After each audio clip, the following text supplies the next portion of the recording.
reflection about what's happening in Nigeria. Nigeria is the sixth most populous nation in the world now, according to present data.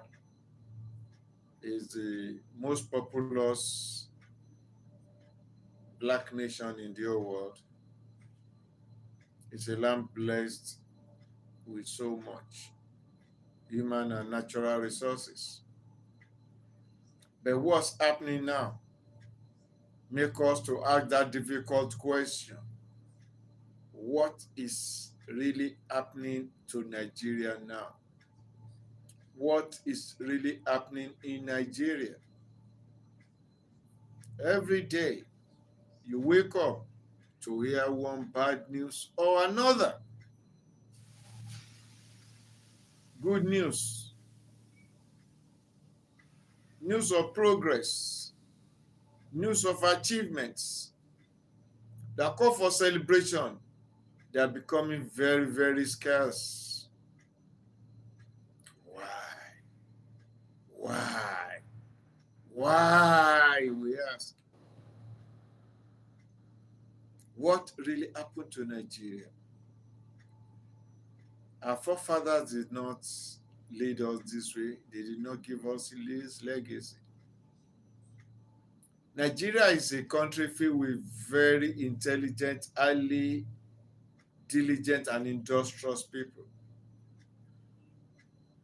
As far back as centuries back, you remember our own political system, the Benin Kingdom, the Oyo Empire, and all those. Then if you don't know anything about Nigeria, go to museums all over the world. You see artifacts that were carted away by people that came in those days. The colonialists that looted our national treasuries in our various communities.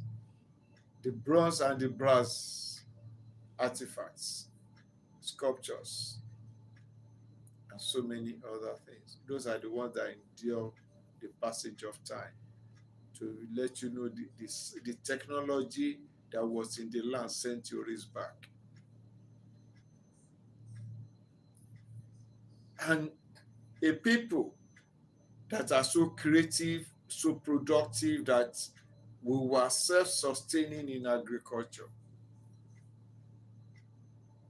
We talk about the granite pyramids in the northern part of the country, the cotton fields. We talk about the oil palm plantations in the south, southwest, middle belt. We talk about the cocoa farm in the west and southwest. We talk about the rubber plantation, a lot of other things.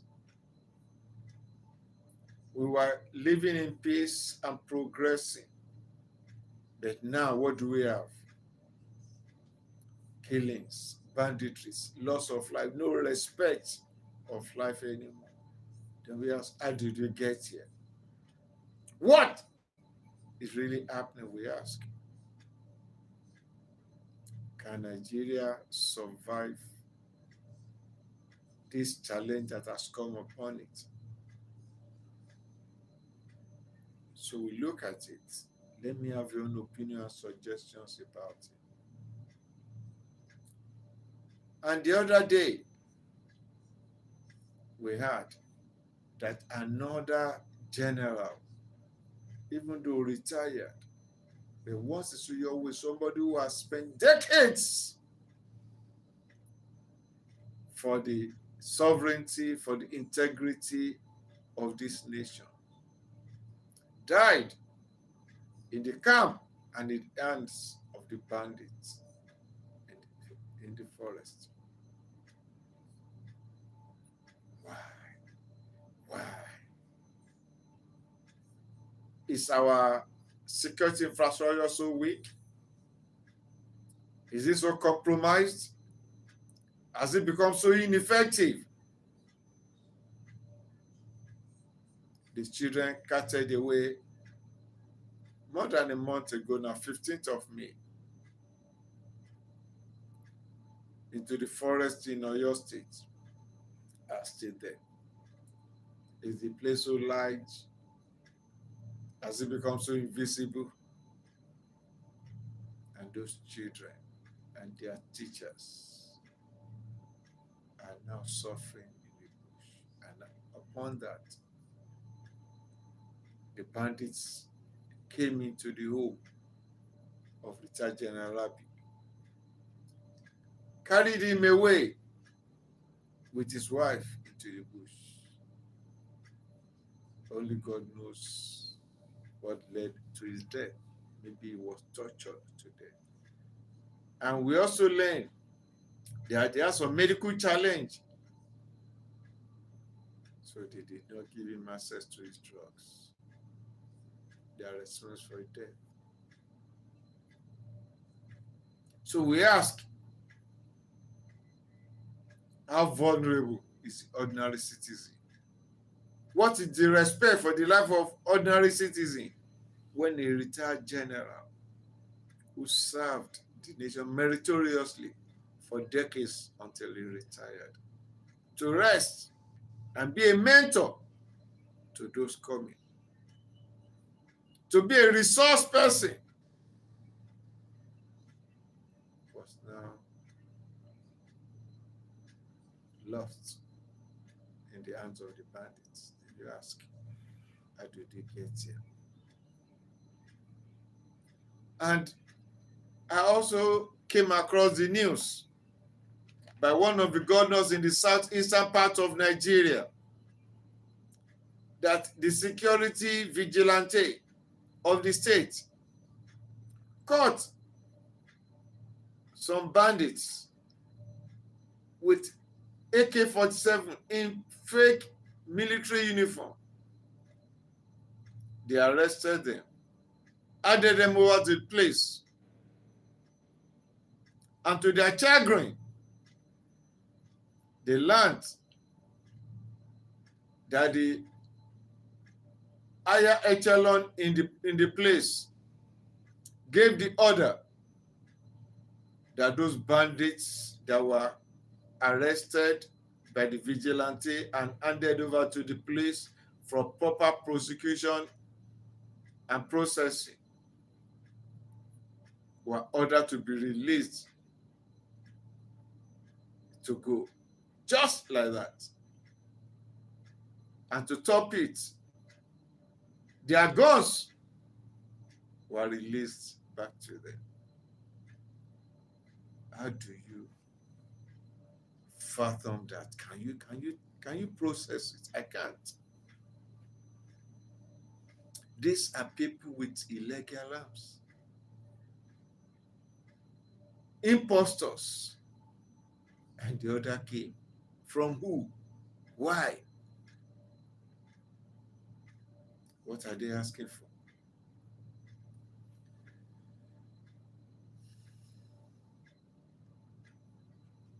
So let me know your opinion. So every week, we hear and read reports of kidnappings, killings, terrorist attacks, banditry, violent crimes, families displaced, businesses destroyed, disrupted, dreams are cut short, and communities live in fear. Citizens travel with anxiety, and farmers cannot farm on their land. So there is acute food scarcity in the country, which is getting worse by the day. They are now creating artificial farming. The rains are falling normally now in Nigeria. People are ready to work, but the bandits are destroying the farms on a daily basis. And they're making it possible for those who are willing to risk it to try. They waste lives with impunity. Then we ask, what happened to the awesome budget for security in the nation? across several regions. We read the results every day. So a nation where people are feeling unsafe, anarchy may break out, and we don't pray for anarchy. So countless police officers and military officers are working assiduously to achieve peace in the land. But it's as if there are some impostors among them. There are some collaborators with these bandits also among them. There are some moles in their midst. So there is growing concern about the intelligence gathering, intelligence process, intelligence management. Poor coordination of their efforts. One other will say go, another will say when you go, don't shoot, stop, withdraw.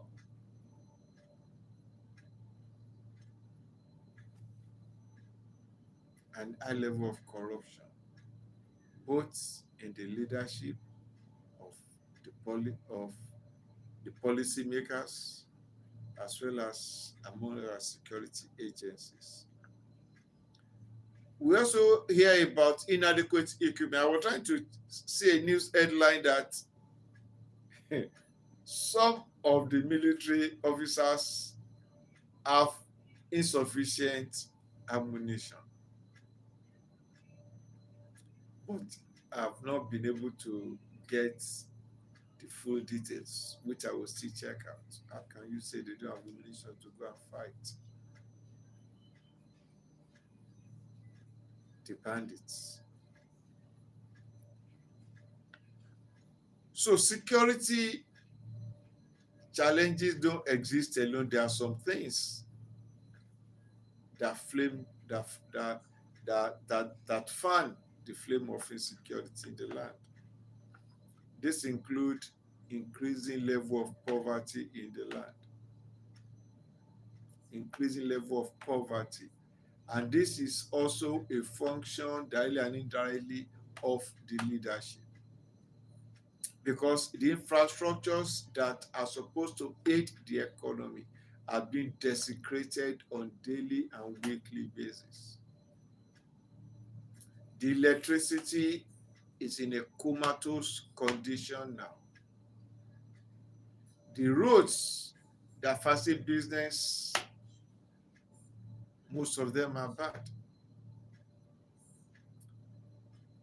The electricity that are used for business are highly inadequate, and the fuel that they can use as an alternative to power their generator, either diesel or petrol, are becoming too expensive to be able to use them to run businesses effectively in the land. So when people lose hope, criminal groups find it easier to recruit members. So we have poor governance, poor leadership, selfish leaders, callous leaders. We have lack of opportunity of young people to be able to exercise their creativity and their innovative abilities. So what we need now, one, is for our leadership to rise up to the challenge, shun nepotism, shun corruption, and choose to be more patriotic. We need better intelligence gathering. We have to be proactive. The security system architecture has to be more serious, to work on preventing this attack by the bandits rather than doing the fire brigade approach. Allow the thing to happen, then you try to start to say you are pursuing them, you cannot catch them. prevent the attack. And that is where effective and credible intelligence gathering and proactive measures will be more effective. You need to improve the welfare of the security personnel. Then we have accountability of those in leadership to account for the resources allocated to them, to their department, and how they effectively use those resources. So the death of General Rabi should not just be one of those things that happen. We let it go. No. Let it be a clarion call that enough is enough. This should never be allowed to happen again. We cannot afford to be losing our personnel, either member of the police force or the military. Thank you for reflecting with me. This is Nisinuga Reflections.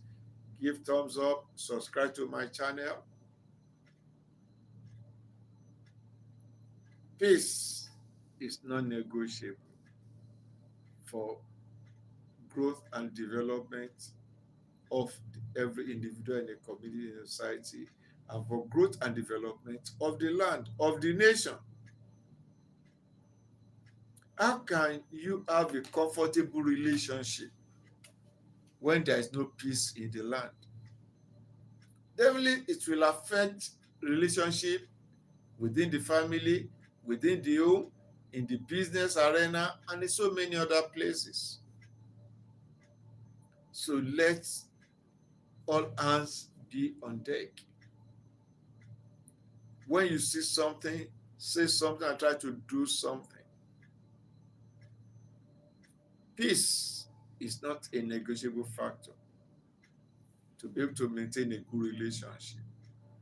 Effective communication is also another important factor. So government should be able to communicate well with the people, to let the people know we are on top of the situation and we are taking steps. And this, if you see something, if you suspect something, this is where you can communicate this message and this information to us. We need to respect the populace. We need to appreciate the populace. We need to give the populace opportunity to be able to talk.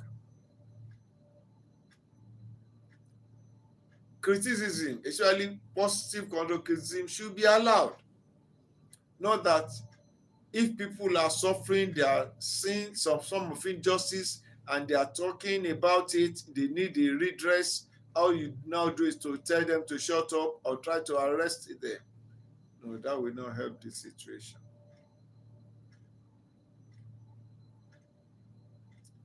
Rinka, please let me know where you are reflecting with me from. Speaking from Nigeria, the most populous black nation in the world and in Africa. And I think the 6th or the 7th most populous nation in the world. Nigeria is in the tropical part of the world, a land of sunshine all year round. We have 2 major seasons, the rainy season, which we are in now, and the harmattan. And the land is blessed with both human and natural resources. You only need to visit the land, then you fall in love with the land. However, what we're talking about now is something like boil or a wound or a thorn in our flesh, which is trying to disturb our joy and our peace and our growth and development. And definitely, let me know your thoughts. How can Nigeria overcome this challenge? Share your thoughts in the comment section. God bless you.